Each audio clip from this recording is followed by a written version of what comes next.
রহিম আসসালামু আলাইকুম রহমতুল্লাহ।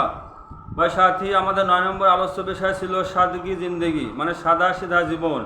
এখন আমাদের 10 নম্বরে আলোচ্য বিষয় আল্লাহ সুবহানাহু ওয়া তাআলা দুনিয়ার সমস্ত কিছু বানানোর মালিক। আল্লাহ পাক দুনিয়ার সমস্ত নিজাম কিভাবে বানিয়েছেন, তো আল্লাহ পাক বড় লোক গরিব মানুষ কেন মানে বানিয়েছে এবং ন্যাংরা খোরা কেন মানে বানিয়েছে সম্পর্কে বিস্তারিত আলোচনা। তো ভাই সাথী, কথা হচ্ছে এই দুনিয়াটা হচ্ছে ক্ষণস্থায়ী জিন্দেগি। আমাদের এই কথা জেহেনে ভালো করে রাখতে হবে যে দুনিয়ার কোনো মূল্যই নাই। দুনিয়া হচ্ছে খুব অল্প সময়ের জন্য। দুনিয়াটা পরীক্ষার জায়গা। এই দুনিয়াটা হচ্ছে পরীক্ষার জায়গা, এটা পরীক্ষার হল, পরীক্ষা সেন্টার। যে কোনো মুহূর্তে আমাদের মৃত্যু হয়ে যাবে। আল্লাহ পাক কি আমাদেরকে নিয়ে যাবে আখিরাতে, শুরু হবে মৃত্যু দিয়ে, এটা অনন্তকালের জন্য। আখিরাতে জিন্দগির মানে কামিয়াবি সফলতা, এর জন্য আল্লাহ পাক দুনিয়া মানে পাঠিয়েছে পরীক্ষা স্বরূপ। এখানে অনন্তকালে কেউ মানে থাকবে না। পরীক্ষার সময় খুব অল্প সময় হয়, যেমন 2 ঘন্টা 1 ঘন্টা পরীক্ষা হয়। তো অনুভাবে আখিরাতে যে জিন্দগি, সে জিন্দগি মানে তুলনা এই দুনিয়ার 60 বছরের মানে সময়টা হয়েছে মাত্র 2 মিনিট 56 সেকেন্ড। সূরা মারিজের মানে কোরআন শরীফের 70 নম্বর সূরা মারিজ 4 নম্বর আয়াতে আল্লাহ পাক বলছে যে আখিরাতে একটা দিন হবে 50,000 বছরের সমান। চিন্তা করেন, 50,000 বছরের সমান হবে একটা দিন। তো সেই হিসাবে এই দুনিয়ার যে 60 বছর কেউ যদি মানে বাঁচে, তো ওলামায়ে কেরাম বলছে সে 60 বছরের জিন্দেগি হবে আখিরাতের তুলনায় 2 মিনিট 56 সেকেন্ড। তো ভাই, এই 2 মিনিট 56 সেকেন্ডে সামান্য দুনিয়া, এই সামান্য দুনিয়াতে কি গাড়ি করলো, বাড়ি করলো, বাদশা হলো, এটা কোনো মানে বিষয় না। বিষয় হচ্ছে কি যে আমি কেমন করে আল্লাহকে রাজি করতে পারবো। আমাদের আল্লাহ রাজি আছে তো, এখন এই মুহূর্তে মৃত্যু হয়ে গেলে আমি আল্লাহ রাজি নিয়ে মানে যাবো তো, এটা মানে আলোচ্য মানে বিষয়। এটা মানে কি আসল বিষয়। দুনিয়া পরীক্ষার জায়গা। যে যে জায়গায় আছে সেই জায়গায় তার মানে পরীক্ষা। বড় লোকের জায়গায় পরীক্ষা, গরিব মানুষ গরিবের জায়গা থেকে মানে পরীক্ষা। কিন্তু পুরো সময়টা কি পরীক্ষার জায়গা। আর একটা বিষয় আছে এটা যে দুনিয়াতে সবাই যদি বড় লোক হয়ে যায় তাহলে দুনিয়ার নিজাম কিন্তু চলবে না। দুনিয়া ডাক্তার থাকতে হবে, মাস্টার থাকতে হবে, হ্যাঁ, শিক্ষিত অশিক্ষিত সবাই থাকতে হবে, লেবার শ্রেণীর মানুষ থাকতে হবে, কলকারখানার মালিক মানে থাকতে হবে। তো কী হবে, দুনিয়ার সমস্ত নিজাম ঠিকঠাক চলবে। মনে করেন সবার বড় লোক হয়ে গেল, তাহলে মাঠে কাজ কী করবে? হ্যাঁ, গাড়ি চলছে, গাড়ি টায়ার মানে পাংচার হয়েছে, তো মানে মানে চাকাটা কে সারবে? গরিব মানুষ মানে না থাকলে। ওই জন্য সবাই মানে ইঞ্জিনিয়ার হয়ে গেলে পৃথিবী চলবে না, সবাই মাস্টার হলে পৃথিবী চলবে না। ওই জন্য কেউ কারো মর্যাদা দিবে না যদি সবাই যদি সমান হয়ে যায়। ওই জন্য পৃথিবীর যে ভারসাম্য, হ্যাঁ, পৃথিবীর নিজামকে বাকি রাখতে গেলে এই সমস্ত বিষয় মানে থাকতে হবে। আমরা পড়েছি না যে সকলের তরে সকলে আমরা কেউ কিন্তু একা স্বয়ং সম্পূর্ণ নয়। আমার টাকা পয়সা আছে কিন্তু আমি একা বাড়ি করতে পারবো না, মিস্ত্রি লাগবে, তাই কি না? মিস্ত্রি লাগবে। বা আমি মাঠে আবাদ করতে মানে পারবো না গো, আমি ডাক্তারের মানে চিকিৎসা করতে মানে পারবো না গো, ডাক্তার আলাদা আছে, মাস্টার আছে, দেখি না? সবাই মানে আপনার মানে কাজ করছে। তো কী হবে, এই সিস্টেম ঠিকঠাক চলবে। এবার যে যে জায়গায় আছে ওই জায়গায় থেকে ওর মানে পরীক্ষা, যে গরিবের পরীক্ষা এটা যে সে গরিব অবস্থা আল্লাহ প্রতি সন্তুষ্ট আছে কি না, সে ওই অবস্থা আল্লাহ প্রতি সে মানে খুশি কিনা, ও সবুর মানে করছে কিনা, আল্লাহ পাক এটা মানে পরীক্ষা। যে বড় লোক তার এটা মানে পরীক্ষা, সে টাকা পয়সা গাড়ি বাড়ি পেয়ে সে আল্লাহকে ভুলি মানে যাচ্ছে কিনা, সে দুনিয়ার মানে কি এই মানে ভোগ বিলাসে মৃত্যু মানে যাচ্ছে কিনা, এটা মানে তার মানে পরীক্ষা। দুনিয়ার পুরো সময়টা মানে পরীক্ষা। এরপরেও দেখেন যে গরিব মানুষের কি আছে মানে ছাড় দেওয়া আছে। যেমন এবাদতের ব্যাপার হয়েছে কি গরিব দেখে মানে 3টা আমল করতে হবে, ঈমান আনতে হবে, আর মানে কি নামাজ, আর হচ্ছে রোজা। এই 3টা আমল করলে কী হবে, শরীয়তের বিধান কিন্তু এদের মানা হয়ে গেল। কিন্তু বড় লোকদের 5টা করতে হবে, হজ এবং যাকাত এটা এক্সট্রা করতে হবে। এবার গরিব মানুষ সে হজ না করি সে 100 নম্বর মানে পেয়ে গেল মনে করেন। আর যে মানে জাকাত না দিয়েও কি 100 নম্বর মানে পেয়ে গেল। 100-র মধ্যে 100 নাম্বার আলাদা মানে দিয়ে দিবে, কেমন এই বিষয়ে ছাড় দেওয়া আছে। এবার যে ধনী মানুষ তাকে কিন্তু হজ করতে হবে, হজ করলে আর কী হবে, ও মানে মানে সওয়াব পাবে, না করলে গুনাহ হবে। হজ না করলে গুনাহ হবে, যে মানে সামর্থ্য আছে। এবার হজ করার পরেও 100 মধ্যে 100 মানে পাবে কোনো গ্যারান্টি নাই। 100 মধ্যে 100 মানে কেউ মানে পায় নাকি, 50 পায়, থাকি না, 50 পায়, 60 পায়, 70 80 মানে পায় কিনা, অনেকে মানে ফেলও পড়ে, এমন তো হয়তো নাকি। তনুরূপভাবে কি ও পুরো মার্ক নাও মানে পেতে পারে, কিন্তু গরিব মানুষ কী হলো, ফুল মার্ক কিন্তু মানে পেয়ে গেল, জাকাতের ব্যাপারেও হজের ব্যাপারেও। ঠিক আছে। আর একটা বিষয় দেখেন, তো এত কিছু মানে কি মানে গরিবরা মানে সবুর করতে হবে। দেখি এরা মানে সবুর করবে তো আল্লাহ দেখি এই মানে সওয়াব দান করবে। এরপরও আমরা কি দেখতে পাই যে গরিব মানুষের কষ্ট বেশি, তাই কি না? ঠিক ঠিক মানে খাবার দাবার মানে পায় না, বেশি খাটতে হয়, পরিশ্রম করতে থাকে না, রোদে মানে মানে কি মানে পুরি কাজ করতে হয়, পানিতে ভিজতে হয়, কত মানে কঠোর মানে পরিশ্রমের মানে করে। আর বড় লোকরা কী করে আরামে আগে সে জিন্দিগি মানে কাটায় কিনা। যেমন ধরো রমজান মা রোজা করছে, আল্লাহ হুকুম মানে কি রোজা রাখা ফরজ, রোজা মানে গরিব মানুষও মানে আদায় করছে, ও ধনী সেও মানে রোজা আদায় করছে। বা গরিব মানুষ কী করছে সামান্য কিছু অল্প বিস্তর খাবার খেয়ে সে রোজা করছে, মানে কেননা ওর খাবার বাড়তে নাই কঠোর মানে পরিশ্রম করছে, মাঠে পাট হয় তবু সে রোজা আসছে। আমি মানে দেখেছি পাটে ভুঁয়ে আছে গরমে কিন্তু রোজা আছে। আগে ছিল রেস্কা মানে বয়তো, তো সেই রেস্কা বয়সে হ্যাঁ 4-5টা মানুষ গরম করে নিয়ে যাচ্ছে, আবার ফের ভাড়া নিয়ে আসছে, এই অবস্থায় রোজা আছে। ভাবেন যে কত মানে কঠিন, ঘাম মানে কি চুয়ে যাচ্ছে, তবু সে রোজা ঠিক আছে মানে কঠোর মানে পরিশ্রম করিয়ে মানে রোজা করছে। আর বড় লোক কী করছে ওর রোজা কিন্তু কি ও মানে কাজ মানে কমে দিয়েছে, রমজান মাস রোজা আসে মানে কাজ মানে কমে দিয়েছে, ও বাড়িতে বসে থাকছে, ফ্যানে হাওয়াতে মানে কি বসে থাকছে, শুয়ে থাকছে, রোজা করছে। তো একটা সহজ কিনা আমলটা একটু সহজ, তো এই যে মানে একটু মানে কঠিন করে করছে আর এবার সহজ করলো। এর জন্য পার্থক্য কী হবে বলছে, এই গরিব মানুষটা ওই ধনী মানুষটার 500 বছর আগে জান্নাতে পৌঁছে যাবে। চিন্তা করেন যে দুনিয়াতে মানে কি কষ্ট জিন্দগি সে মানে কাটালো 60 বছর 80 বছর জিন্দগি, এর জন্য কী হবে সে জান্নাতে পৌঁছে যাবে 500 বছর আগে। একটা মানে কি পরিপূর্ণ মানে ইমানদার গরিব মানুষ, সে নামাজ পড়ে রোজা রাখে আর কি তার ইমান আছে, সে একটা খাঁটি মুসলমান মানে গরিব মানুষ মানে মনে করেন। আর একটা যে কি মানে মানে ধনী মানে মানে ইমানদার, ধনী ইমানদার ও মানে হজ করেছে মানে জাকাত দেয়, রোজা রাখে, নামাজ পড়ে, তার ইমান আছে, সমস্ত সুরতের বিধান ঠিকঠাক মানে মেনে চলে। এক মানে ইয়ে মানে খাঁটি মানে ধনী মানে মুসলমান, এ হচ্ছে মানে কি খাঁটি মানে গরিব মানুষ মানে মুসলমান। তবে পার্থক্য কী হবে, এ মানে গরিব মানুষটা কী হবে এই ধনী মানুষটা থেকে 500 বছর আগে জান্নাতে পৌঁছে যাবে।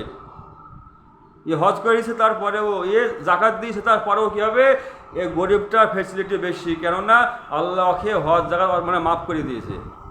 তো ভাই গরিবদের কি জান্নাত যাওয়া সোজা, গরিবদের জান্নাত যাওয়া সোজা। আল্লাহ দোয়া করতেন যে আল্লাহ আমাকে গরিব অবস্থায় মানে বাঁচিয়ে রাখো, গরিব অবস্থায় মৃত্যু দিও, আর আমাকে কিয়ামতের মাঠে গরিবদের কাতারে উঠায়ও। চিন্তা করেন গরিবদের কি মানে সোয়াব বেশি, আর দানের সোয়াব হবে কি মানে পার্সেন্টেজ হিসাবে। আমরা নাকি কী ভাবি যে মানে কোটিপতি অনেক মানে দান করছে, 1 লাখ টাকা 50,000 টাকা দান করছে, যার সাথে মসজিদে মানে দান করলো, বিশাল মানে সোয়াব হয়ে গেলো, আমরা গরিব মানুষ আমরা পাচ্ছি নি। বিষয়টা কিন্তু এমন না, বিষয়টা কী হবে মানে পার্সেন্টেজ হিসাবে সোয়াব মানে পাবে। ওর লাখ লাখ টাকার মালিক ও মানে কি 10,000 টাকা দান করে যে সোয়াব পাবে, যে মানে গরিব মানুষ হয়তো কি অল্প টাকা আছে, তো এই মানে কি 100 টাকা মানে দান করলে এর দামটা এর মানে কি সোয়াবটা বেশি হয়ে যাবে। তবুকের যুদ্ধে আল্লাহ রাসূল সাল্লাল্লাহু আলাইহি ওয়াসাল্লাম মাল মানে উঠে আসছে সাহাবাদের কাছ থেকে যুদ্ধের জন্য, তো কি সমস্ত সাহাবারা মাল মানে জমা করছে। ওসমান গনি রাদিয়াল্লাহু আনহু, তারপরে কি ওমর ফারুক রাদিয়াল্লাহু আনহু, আবু বকর সিদ্দিক, সমস্ত সাহাবারা কি মানে মাল মানে জমা করছে। অনেক সাহাবা কি বহুত মাল মানে এনেছে, আবু বকর সিদ্দিক মানে অল্প মানে মাল নিয়ে এসছে, সবাই বহুত মানে মাল নিয়ে এসছে। তো আল্লাহ রাসূল কি বলছে আবু বকরের মালটাকে সকলের উপরে রাখো, এর মালটা মানে মর্যাদা বেশি। তো সাহাবারা একটু মনে একটা খটকা বাজছে যে আমরা এত তোমরা দান করলে, এত মানে মাল নিয়ে আসলাম, আর আবু বকর সামান্য কিছু নিয়ে আসলো, আবু বকরের দানটা বেশি হয়ে গেল, ব্যাপারটা কি? আল্লাহ রাসূল সাল্লাল্লাহু আলাইহি ওয়াসাল্লাম জিজ্ঞাসা করলেন যে উসমান তুমি কি নিয়ে এসছো, বাড়িতে কি রেখে এসছো? উসমান গনি কী বললেন যে রাসূলুল্লাহ আমার সমস্ত সম্পদকে 3 ভাগ করেছি, 2 ভাগ রেখে এসেছি, 1 ভাগ নিয়ে এসেছি। ওমর ফারুক ওরকমই বললেন যে আমি 2 ভাগ করেছি, 1 ভাগ থুয়ে এসেছি, 1 ভাগ নিয়ে এসেছি।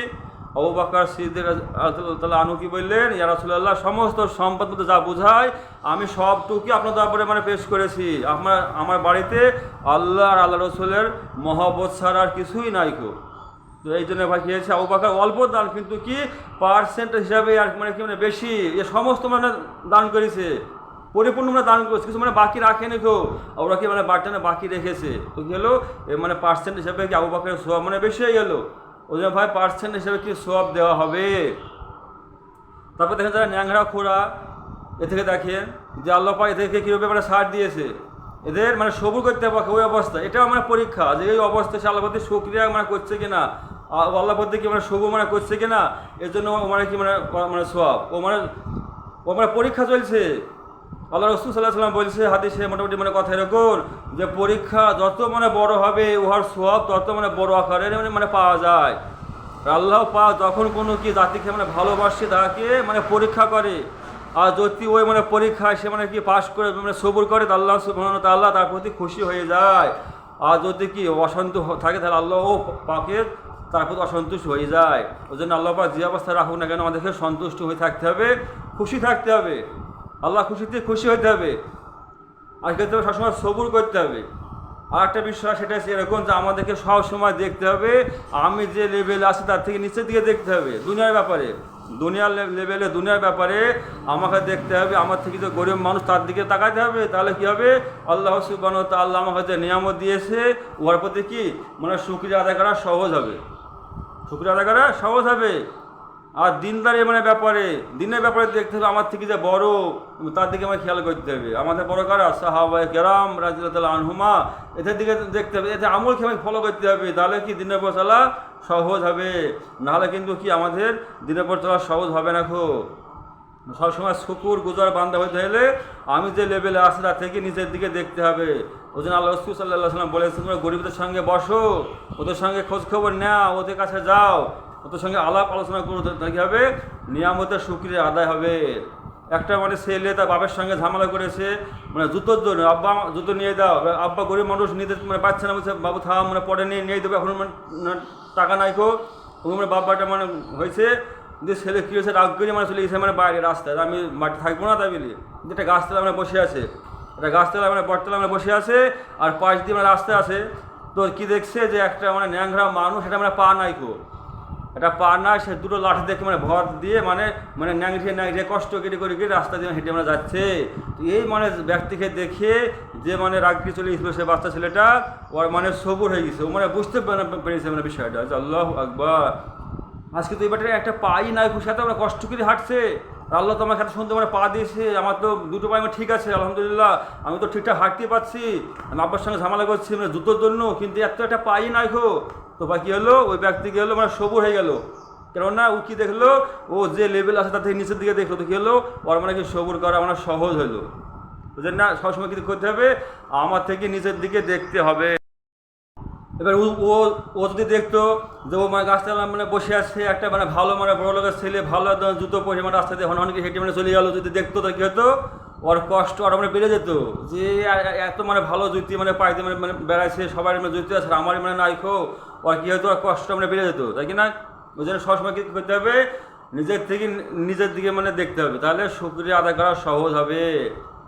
আর যারা অন্ধ তাদের মানে মানে পরীক্ষা, তাদের মানে কি সোয়াব বেশি, কি তারা মানে চোখের যে গুণা তা কিন্তু তারা কিন্তু মানে বেঁচে যাবে, এদের চোখের গুণা কিন্তু হবে না খুব।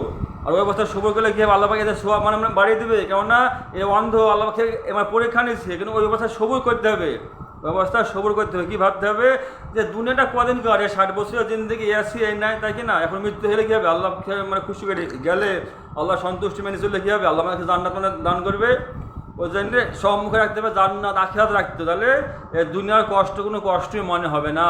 দেখেন যারা বিএসএফ মানে পরীক্ষা দেয় না, যারা মানে ওই আর্মিতে মানে ট্রেনিং দেয়, যারা মানে পরীক্ষা দেয়, দেখবেন ওদের কী মানে কষ্ট হয় না, প্রচণ্ড কষ্ট, বিশাল মানে মানে কষ্ট। কখনো মানে পানি দিয়ে মানে দৌড়তে হয়, ঘোলা পানি হয়তো মানে কি ডুব মারতে হয়, কখনো মানে কি মানে গড়িয়ে মানে যেতে হয়, কখনো অনেক মানে কষ্ট, কখনো উপর থেকে লাফ মারতে হয়, এত মানে পেরেশানি, তবু তারা মানে করে কেন, ওদের সম্মুখে একটা কি মানে আশা আছে যে কি, যে মানে কষ্ট করে চাকরিটা পেয়ে গেলেই কী হবে, বাকি জিন্দগিটা সুখী হয়ে যাবে। এই আশা তো কী হয়েছে, এই ট্রেনিংয়ের কষ্টটা ও মানে মেনে নেয়, ও মানে কি সহ্য করে নিয়েছে, আমার সামনে সুখের আশা আছে এই জন্যে। তো ভাই অনুরূপভাবে যদি আমরা প্রত্যেক এরকম আমরা খেয়াল করি যে দুনিয়াটা কদিনকার, 60-80 বছরের জিন্দগি, এত মানে আমাকে ছাড়তে হবে, কিন্তু যদি আমি এই অবস্থায় আল্লাহকে খুশি করবে, যাতে কী হবে আল্লাহ আমাকে জান্নাত দান করবে, জান্নাত কী সুখময় জায়গা, মনে সমস্ত খায় সেখানে মানে কি মানে পুরো হবে, এই আশা থাকলে কী হবে, দুনিয়ার কষ্ট কোনো কষ্টই মনে হবে না। ওই জন্য ভাই সাথে আমাদের সব সময় কী করতে হবে, আখিরাতে খেয়াল করতে হবে, আখিরাতের কথা আলোচনা করতে হবে, বেশি বেশি শুনতে হবে জান্নাতের কথা, হ্যাঁ জাহান্নামের আযাবের কথা শুনতে হবে, কী হবে আমাদের মনটা আখিরাতমুখী হবে। ওই জন্য আমাদেরকে সবসময় কি আখিরাতমুখী চিন্তা ভাবনা আলোচনাগুলো করতে হবে, যাতে করে আমাদের সবসময় আখিরাত সম্মুখে ভাসে, যেন আমরা আখিরাত দেখতে পাচ্ছি, এরকম কি আমাদের মানে তৈরি হতে হবে। ওই জন্য ভাই সাথে দুনিয়াটা খুব অল্প সময় জিন্দেগি, দুনিয়াকে গাড়ি করলো, বাড়ি করলো, কি বিরিয়ানি পোলাও খেলো, এটা কোনো মানে বিষয় না। বিষয় কি আমার আল্লাহ আমার প্রতি রাজি আছে, তো আল্লাহকে রাজি করে নিয়ে বাঁচতে হবে, আল্লাহ রাজি নিয়ে মরতে হবে। তবে কী হবে, সে আখিরাতে অনন্ত জিন্দগি সে মানে কামিয়াব হয়ে যাবে। মনে করো যদি কোনো ব্যক্তিকে মানে সরকার বলে যে তোমাকে কী করা হবে, মানে 5 দিনের বাদশাহী দেওয়া হবে, তোমাকে 5 দিনে বাদশাহী দেওয়া হবে, তুমি 5 দিন তার ইচ্ছা তাই করো, কিন্তু কী করা হবে, 5 দিন পর তোমার সমস্ত মানে সম্পদ মানে কেড়ে নেওয়া হবে, তোমাকে একদম অসহায় নিঃস্ব করে দেওয়া হবে। বলেন কেউ বাদশাহী হতে মানে চাইবে? কেউ চাইবে না, কেননা 5 দিন পর তুমি ফুরিয়ে যাবো, তাই না? তো ভাই দুনিয়াটা ওরকম, খুব সামান্য সময় জিন্দেগি। দুনিয়াতে আমি বাদশাহী হই বা 10 তলায় বাস করি বা গাছতলায় বাস করি, এটা কোনো বিষয় না। আমাকে টার্গেট রাখতে হবে আখেরাত। কিন্তু আমরা এটাকে মাথায় রাখিনি, আমরা ভাবি কি দুনিয়াটাই আমার সব, দুনিয়াটা মস্ত বড়, আমরা এটা আমরা মনে করি। কিন্তু ভাই সাথী, দুনিয়ার কোনো মূল্য নাই, দুনিয়া একদম অল্প সময়, দুনিয়া খুব ক্ষণস্থায়ী জিন্দেগি। মহাকাশে যে নক্ষত্র আছে না, সেই নক্ষত্রের কাছে যদি সূর্য আমাদের পৃথিবী মানে নিয়ে যাওয়া যায়, তো বলেছে যে একটা সামান্য মানে কি ওই রায় দানা বরাবর মানে পৃথিবী, তো সামান্য পৃথিবী, এর জন্য পৃথিবীকে আলো না গেল, এটা কোনো মানে বিষয় না, এটা কোনো ব্যাপারই না। আমাদেরকে চেষ্টা করতে হবে কি, আমি যে জায়গায় আছি ওই জায়গায় থেকে আমার আল্লাহ আমার বলতে রাজি আছে, তো আল্লাহ সন্তুষ্ট নিয়ে বাঁচতে হবে, আল্লাহ সন্তুষ্ট নিয়ে আল্লাহর কাছে যেতে হবে। তাহলে আল্লাহ সুবহানাহু ওয়া তাআলা অনন্তকালে জিন্দা আমাদেরকে জান্নাত তোমরা দান করবে। পরীক্ষার হল ভাই খুব অল্প সময়েরই হয়, 2.5 ঘন্টা 3 ঘন্টা মানে পরীক্ষা দিতে হয়, আর বাকি সময় কি অন্য দিন মানে থাকতে হয়। তো আখিরাত তো আসল জিন্দগি। যদি দুনিয়াতে একটা মানুষকে আল্লাহ পাক 70 লক্ষ বছর হায়াত দেওয়া হয়, আর সে যদি দুনিয়াতে এসে শুধু মানে কি বলে যে কোটি কোটি বছর জিকির করে, তো মানে যতগুলো মানে বছর হবে, এ সমস্ত বছর একদিন না একদিন শেষ হয়ে যাবে। কিন্তু আখিরাতে যে জিন্দগি, সে জিন্দগি শেষ হবে না, এ হচ্ছে অনন্তকালের জন্য জিন্দগি। ওই জন্য ভাই সাথী, আমাদেরকে আখিরাতকে টার্গেট বানিয়ে এই দুনিয়াটা আল্লাহ পাক যে হালে রেখেছে, সে হালাতে আল্লাহ পাকের সন্তুষ্টি নিয়ে যেতে হবে। গরিব হলে সবর করতে হবে, আর বড় হলে করতে হবে মালের মানে শুকরিয়া আদায় করতে হবে, মালের হক আদায় করতে হবে। এলাকার মানুষের খোঁজখবর নিতে হবে, দান সদকা খয়রাত মনে করতে হবে, হজ করতে হবে, টাকা দিতে হবে। কেন এই ধনী মানুষ এতগুলো মানে জিম্মাদারি বেশি আছে, আর গরিব মানুষের জিম্মাদারি কম আছে। গরিব মানুষের জান্নাত দেওয়া সোজা, কিন্তু আমাদের বিষয়টা বুঝে আসে না খুব। আমরা কি মানে দুঃখ পাই, কষ্ট করি কিনা, ওই জন্যে গরিব মানুষ হচ্ছে ইহসান। আল্লাহ রাসূল সাল্লাল্লাহু আলাইহি সাল্লাম এক মৌকায় বলছেন যে গরিবই আমার উম্মতের জন্য তোহফা, মানে হাদিয়া, উপহার। গরিব হচ্ছে কি উপহার, কিন্তু আজকে আমরা কি মানে গরিবকে ভয় করি, তাই কি না? ওই জন্য গরিবকে ভয় করলে হবে না, ওই জায়গায় থেকে আল্লাহ সন্তুষ্ট নিয়ে আমাদের চলতে হবে। ওই যে ভাই নামাজ আমাদেরকে সব মাথা করতে হবে, নামাজের কোনো ছাড় নাই।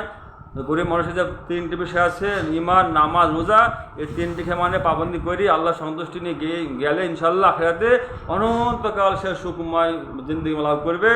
ওই জন্য আল্লাহ আমাদের প্রত্যেকে আমরা কবুল করুক, আল্লাহুম্মা আমিন, আল্লাহুম্মা আমিন। ভাই আমাদের 11 নম্বর পার্টে আলোচ্য বিষয় আসছে, সেটা হচ্ছে সময়ের গুরুত্ব, সময়ের মূল্য। মানুষ 2-3 মিনিটের মধ্যে আল্লাহর ওলি হইতে পারে। আল্লাহর ওলি হওয়ার জন্য 2-3 মিনিটই যথেষ্ট। এই বিষয়ে বিস্তারিত কথা আগামীতে আসছে 11 নম্বর পার্টে, আমরা প্রত্যেকে মনোযোগ সহকারে শুনবো ইনশাআল্লাহ। আল্লাহ সুবহানাহু ওয়া তাআলা আমাদের প্রত্যেকে কবুল করুন, আল্লাহুম্মা আমিন, আল্লাহুম্মা আমিন।